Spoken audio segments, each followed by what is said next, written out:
The genetic condition is the loaded gun, Yes. and your lifestyle is the trigger. Welcome to Figures Focus. Voices leading change.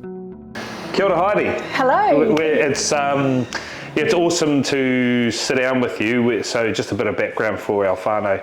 We ended up meeting you through Christian, through Simply Organic. We are here at the French Soul Cafe on Cameron Road, right next door to Simply Organic.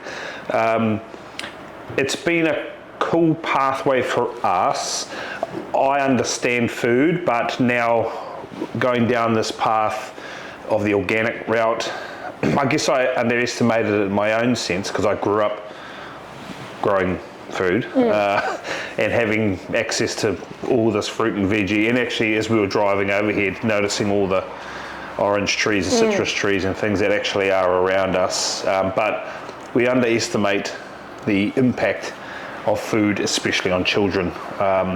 So it's really exciting for us to be able to talk to you about what you do, and we look forward to really gleaning all the expertise off the top. Yeah, thank you so much for having me. Looking forward to the chat. Yeah. So Heidi, in short, tell us about what you do. Okay, so I'm a holistic health coach, and I run our business, Jennings Holistic Health Coaching, with my husband Steve.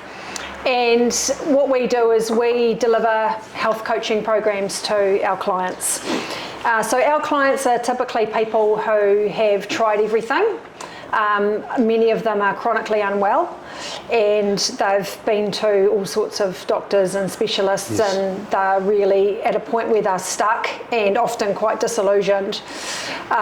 So as an example, we might see someone who's been to their doctor or their specialist, and the doctor said to them, look, there's not much I can do for you apart from giving you this medication, and often they're told that their condition is incurable.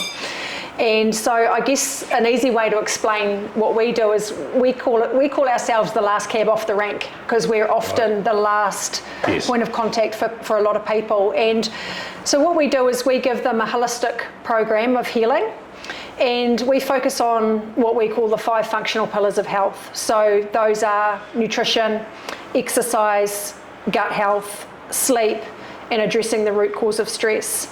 And when you get those 5 functional pillars working together in harmony, the body will undergo a recovery process and then start to thrive. So really a lot of what we do, the way we explain it is it's like a third science, a third common sense, and a third life experience. Yes. And so we've drawn on our own challenges through my health crisis. My husband's got a background in looking after a very sick mother, and we combine that with a little bit of science, but also some common sense as well. And a lot of what we do is about getting back to basics. And I think as a society, we've moved a long way away from basic, which is where a lot of the problems with our health come from. So that's what we do in a nutshell. Okay, lots to unpack there. So there's 5 pillars there. But let's start with food. In a utopian world, let's just say we had this perfect world, where cost and everything's eliminated, do you think we could generate enough organic food to meet the need of the current population growth? You know what I mean? It's a big question. Yeah, I know. I kind of want to start like that and narrow down, because somehow we've got to figure out how we get you to be the first cab off the rank, right? Yeah. Because I'm lucky and fortunate through sport that I realised very early on, if you don't eat properly, forget supplements, forget protein powders and creatine if you're not eating properly. If you're not sleeping, forget creatine, forget protein powders if you're not sleeping properly. If you're not managing stress, forget all that stuff. Yeah. And actually, I often wonder about utopian worlds. But if we removed, or we made all things equal and we just dealt with food alone, would we see... Are we saying we would potentially see less health, because there are major health crises in the country? Yeah. Would we could we unequivocally or close to it say we'd probably see a decline, quite a decline? Absolutely. I mean, nutrition, when I talk about those 5 functional pillars, when I'm talking to a client about those, I'll always say that nutrition is the kingpin. Yes. It's the fundamental thing. Those other things are really important as well. Because, you know, for example, you could have the best diet in the world, but if your gut's not working properly, then there's going to still be some issues. So yeah, you know, if we could really get to a point where there is a really broad understanding of how important food is, and I think on an individual level, many of us know that already, but we're caught up in our treadmill of our daily lives where you know, we're so busy and there's so many different stresses and things to do, and we've moved away from the conventional way that a household used to run, where, you know, mum was at home looking after the cooking and all that sort of thing. That sort of thing doesn't really happen so much anymore. But yeah, nutrition, it really all starts with nutrition. It's just so important. So just coming back into both you and Steve's journeys into this space, because I love you've got a third of the science, but it's not the overall ruling thing. Or you've got a third of common sense. It's not the overruling thing, or, you know, those sort of stuff. What sort of common sense things are you talking to, though? Because sometimes it's not quite common. Yeah. Common sense isn't that common. So by common sense, I mean really getting back to basics about how a healthy body comes about. Yes. So it's not just food, although that is super important, but we have to look at, you know, what's your sleep like? Yeah. If you're not sleeping properly, the body is unable to recover and repair. Yes. You know, what's going on with your gut, you know. Yes. It's so you've really got to sort of take that holistic approach. Yes. But yeah, I think a lot of it does come back to that food. And when we're talking holistic, because I love that, and I know. Can you talk to us more about what holistic means in a mindset and approach? Yeah, sure. Yes. To someone, to a general layman's, it's I'm unwell, I've got chronic inflammation, or my knees are always killing me, or, you know, I can't walk up a set of stairs without my back or my wrists are aching, or I get migraines or things, you know. What does it look like in an approach from that layman's? Yeah, so that's a really good question. So holistic is about taking account of the whole body. So something, I think somewhere along the way we've gone a little bit wrong with our conventional medical system, because typically what happens is if you go to your doctor for a symptom, let's say it's a headache, or you've got pain in an area of your body or something like that, the typical mainstream approach is that they will just look at that area. Yes. Whereas the likelihood is that problem is stemming from something else. Yes. And so holistically is about taking account of everything, and that's where those 5 functional pillars come in. Yes. So, you know, if you've got a migraine, for example, if you've got a problem with migraines, for example, or you've got a gut issue, the problem isn't necessarily stemming from that particular place. It could be from the fact that your liver's not working properly, or you're not sleeping properly, or, you know, so this is where you've got to take that holistic approach, and that's where the recovery comes from, is taking into account the whole body and understanding that the body works in symphony with each other, not in isolation. I love that. That. Yes. Working in symphony, that's actually a great way of, and us as the conductor. That it is up to us to get that symphony happening. So just going back into conventional medicine, because personally, as a male Māori, the message told to me is you have less life expectancy, and actually my mum's side, all my uncles died young, right? So it's like I got to 40 and all of a sudden a level of mortality kicked in that I wasn't so immortal in that space.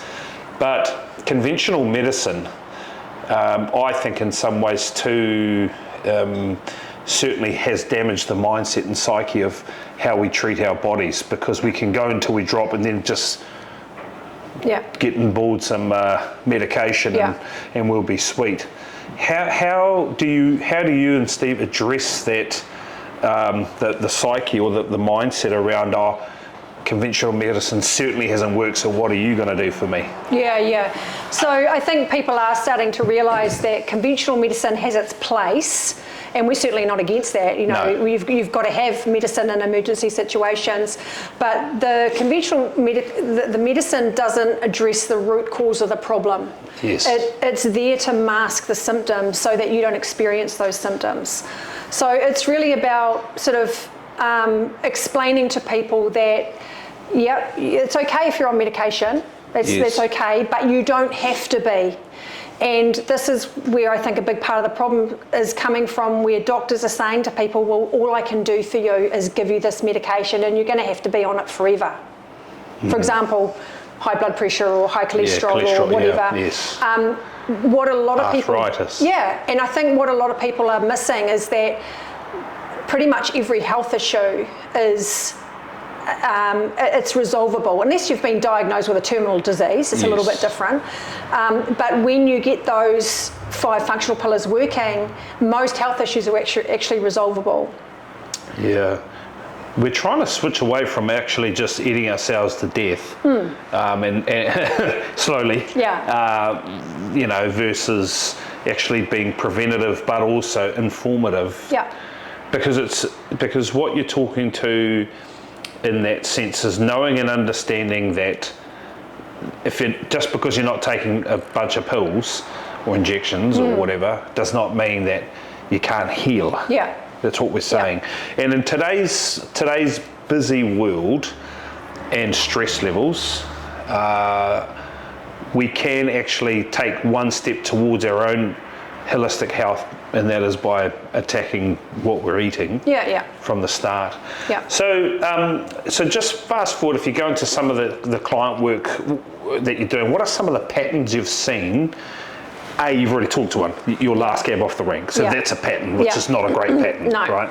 Because these people are probably already in a lot of pain, a lot of stress, right? They're probably already there. Yeah. But what are some other patterns that you've seen throughout some of your clients, or leading into them getting to you? I'd say 90% of our clients are in midlife. So anywhere between sort of 45 to 60. Yes. And 90% of those would be menopausal women. We work with all different ranges of ages. We work with men and women and kids and all sorts of things. The patterns we're seeing are people who may have been struggling with a few little symptoms for maybe a few years, but they've been manageable. Right. And then all of a sudden they get to middle age and everything comes to the surface for a variety of different reasons. And for example, menopausal women, there's got a hormonal change going on in the body, which does weaken the immune system. And so then all these other issues come to the surface. So we're seeing women in particular get hit really hard with their health. But going back to what I was saying before, times have changed in terms of women's roles. And that's not a bad thing by any means, because women have freedom now. Yes. But the downside of that is now we're seeing a lot of women who are juggling everything. So they've got the work, they're working, they still tend to be the primary caregivers, they do most of the work around the home, they've got maybe teenage children, they've got elderly parents, they've got mortgages, they've got husbands to keep happy, that sort of thing. And so that would be the bulk of our clientele. Right. But yeah, I think really it's sort of around that middle age, and then people going, oh, okay, now things are really starting to come to the surface, and I need to get on top of this. It ties in really well, because we've had a few mums recently on our podcast, and I've loved it because they are saying that they need to look after themselves more, and I love that. I love, my wife Courtney, she's a superhuman. Yeah. Although I must admit, like I love doing the parent, I love dropping my kids off, picking them up, going to school things. Not that Courtney doesn't, she loves it too. But we love that, and I love hanging out with the kids and going off and buggering off and going to the mall and mucking around and just doing stuff. Like I love all that, and we certainly see it as Courtney says, that we're co-CEOs of the company with our family, and that's important to me. But in saying that, we do see the super mums in our business, and they are always go. Yeah. You know, you're like, even stopping to say, hey, what are you up to? It's like, boom, boom, boom, boom, boom, boom, boom. They're trying, like you said, on the treadmill. So giving them an avenue to take care of themselves, or encouragement, actually is critical, right? It is absolutely critical, and I think as women, the way that we're conditioned is that you take care of everyone else first. Yes. And so as the mum, Yes. you're looking after everybody else, Yep. you're looking Yep. after the household, and then you've got work and all that sort of thing.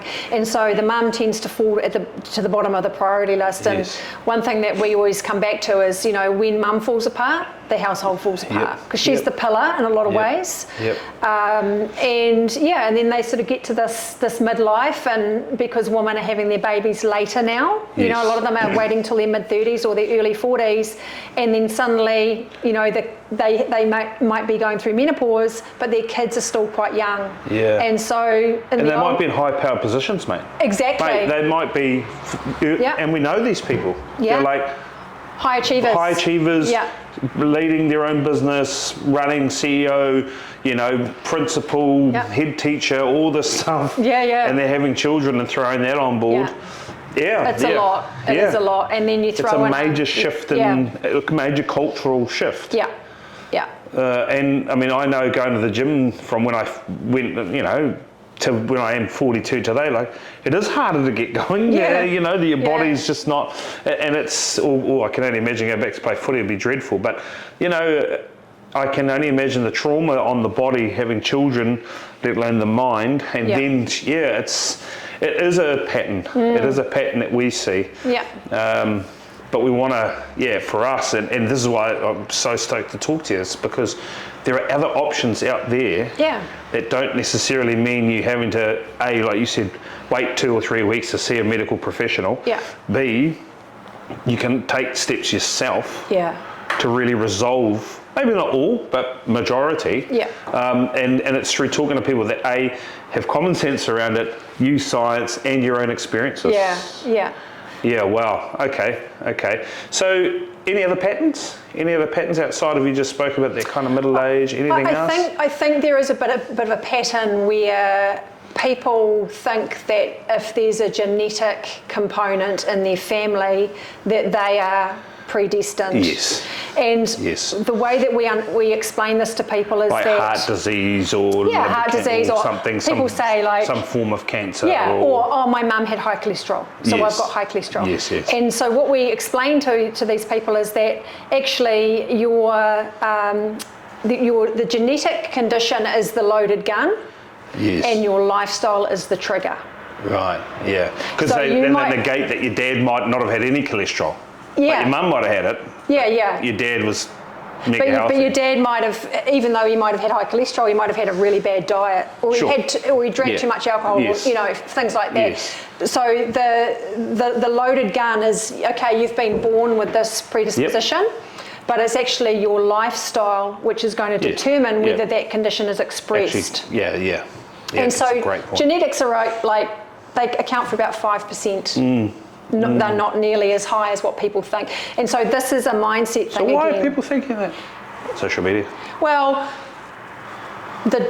I don't want to keep going back to doctors. And I've got to make this clear. My view on doctors is that I think doctors are amazing. I think the system is broken. Agreed. Yep. There's we've got to make that clear. But, you know, for Are we example... talking about Big Pharma? Is that what we're talking about? Oh, we could go into that. Yeah, that's a whole other subject. I could talk for hours about that. No, I'm with you. So, I mean, you know, I see people all the time who say, oh, well, my doctor's told me it's genetic. It's like, well, you know, part of it is, you might have been born with that predisposition for heart disease, but actually it's your diet and the fact that you're not looking after yourself that's making that play out. Yeah, I think it's very hard for us to expect. Well, a question we ask in our company is, does our environment reflect our aspiration? Right? We can't expect our children to grow up fit, healthy, you know, strong-willed, that love books, things, if we don't do any of the above, right? It's hypocritical, and as an adult, the hypocrisy rests entirely with us when it comes to children. And I often think, for myself personally, I'll give you an example. Like my kids love YouTube, right? Yeah. They love it because my older daughter's quite creative, and she likes with her friends doing dances and all sorts of stuff. And I like YouTube because I actually consume quite a lot of podcasts and a lot of it's all on business stuff. Yeah. There's a lot of it on there. But I realised I watched the thing and realised actually how dangerous YouTube is because of the chat functions. Yeah. I don't like it, and I figured out. And I thought, you know what? I can't stop my kids watching it if I watch it. Yeah. So I deleted it. Yeah. And I said to my kids, no, I've deleted it. I don't want you guys on there because I explained it's dangerous and A, B, C, D. And, but you watch it. I said, no, girls, I've deleted it.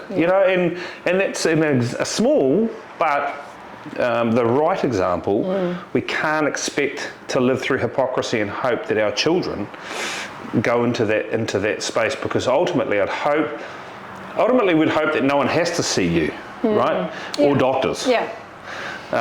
But the reality is there's probably lots of people that need to see you and Steve to get themselves sorted, which is, and I don't see it getting any better.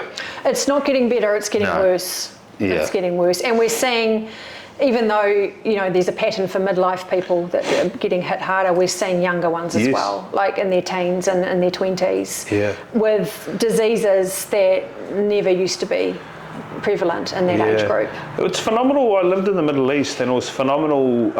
So the Arabs, such an interesting group of people, but the influx of American food in the last 20 years has decimated their health system. So here were these nomadic people that had to walk to get all their supplies, and they had to move cattle and move, and actually their body shape, and when you go and see Bedouin people, they're very long, rangy, skinny people. They're not big people, but they have one of the worst diabetic nations in the world now, and it is the influx of American fast food. Absolutely. It's the same with the Asians as well. It's just fascinating to see. And you can, before Uber Eats was a thing, when we lived in the Middle East, you could literally ring up anything and it would get dropped off. Yeah. It was phenomenal to us to see, like they drive up to the dairy and just beep the horn. They don't even get out. The dairy owner walks out to them and asks, and they bring everything out. You'd see a driver walking with a phone, giving it to the McDonald's guy, and the guy would be sitting in the car. And it was quite an eye-opener to see how westernised food had really damaged them, and how quick. It was just phenomenal. I think in our Western world, we're following the standard American diet, or the SAD. The SAD. That's exactly what it is. And like as an example, there's been some studies done on kids, and kids now are following the standard American diet, and something like 90% of children by the age of 10 have got fatty streaks in their arteries, which is a precursor for heart disease. Sheesh. Now, this wasn't happening, decades ago, but it's because we're all following the standard American diet, unless we consciously decide to change that, and that is very doable and achievable. But it's scary to think that our kids, by the age of 10, 90% of them have got fatty arteries. That's terrifying. Arteries. That's terrifying. Well, mate, let's move on to your books, and I've been really looking for. I love books. Anyone that knows me really well knows that I love books. But you've got your book here that you wrote, Full of Beans, and we've got From Living Hell to Living Well with that's obviously you've written that with your husband. Heidi and Steve Jennings have written that. So do you want to talk to us about what to expect from these? Yeah, so our first one, From Living Hell to Living Well, that became our Amazon #1 bestseller. So that one is really all about our background story and how we came to be in the position that we're in with holistic health coaching. But we also go into depth about the 5 functional pillars of health. So that's sort of some really good foundational knowledge that people really sort of need to know about getting the basics right, and some little things to be aware of when it comes to health, a lot of which is not known through the conventional system, or not discussed or explored.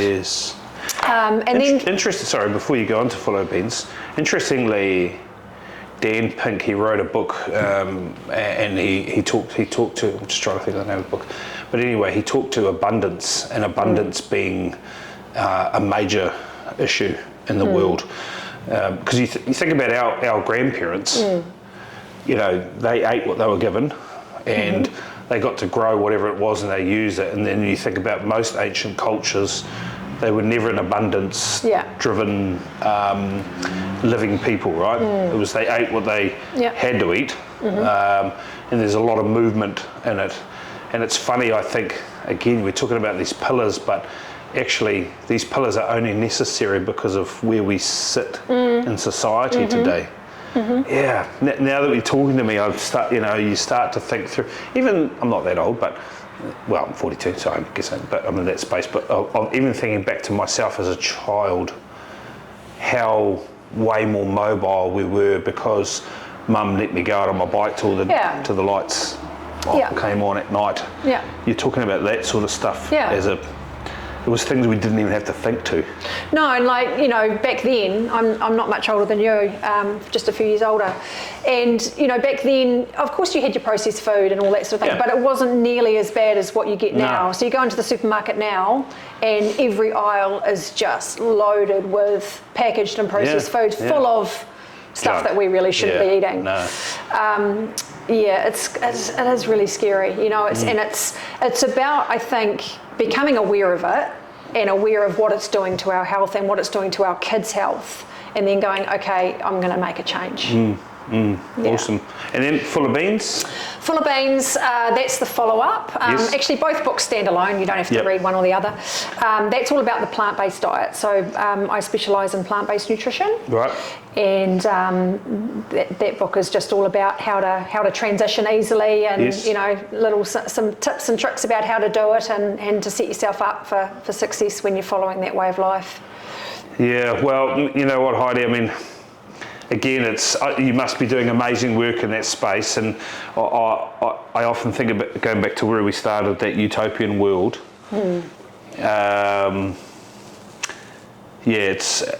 It's hard to hear that things are not getting better. No. They're getting worse.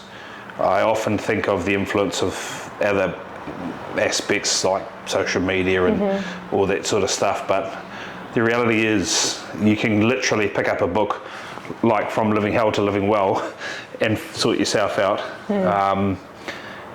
But people just don't make that choice, right? I think a lot of people don't make that choice until there's a crisis. Yes. And I have to say, no offence to all the wonderful men, but men tend to be a little bit more reactive with health, and women are a bit more proactive. Yes. So I think women are more inclined to do the work to prevent the health issues. Yes. Not all women, and certainly not all men are reactive. You know, there's a bit of a mix, but I think a lot of people cruise along. And they function okay. They might have a bit of brain fog, or maybe they've got some gut issues, but that becomes their new normal. And so it's just, okay, this is just how it is, or I'm getting older, this is to be expected. And then suddenly there's a crisis. So, I don't know, there's a heart attack, or there's a stroke, or there's an autoimmune diagnosis. And then, not all of them, but some people will go, okay, I've got to make a change. And other people will just accept that that's how it is, and on they go. And the quality of life just goes like that. Horrible. It is horrible, and it doesn't have to be like that. And the fact that it's starting younger. It'll be getting younger. That's the dreadful thing. Yeah. That's the dreadful thing, as it gets younger and younger. Yeah.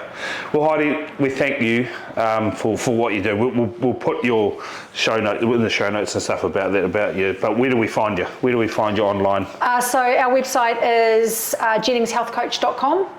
I'm on Instagram, HeidiJennings.healthcoach. I've changed that. And we're on all the social, Facebook. We've got multiple Facebook pages. You're doing a cool thing, Heidi. I know we probably need to get you to more people, and that's kind of the vision of what we're trying to do, is plug our community back into these people that are just around the corner, really. But no, Heidi, we really thank you, and keep up the good fight. I appreciate it, and it's been cool meeting you through Christian, and I'm sure it'll be continued. But thank you for coming on today. We really appreciate thank you your so wisdom. much. Thanks for having me. Awesome. Thanks, mate.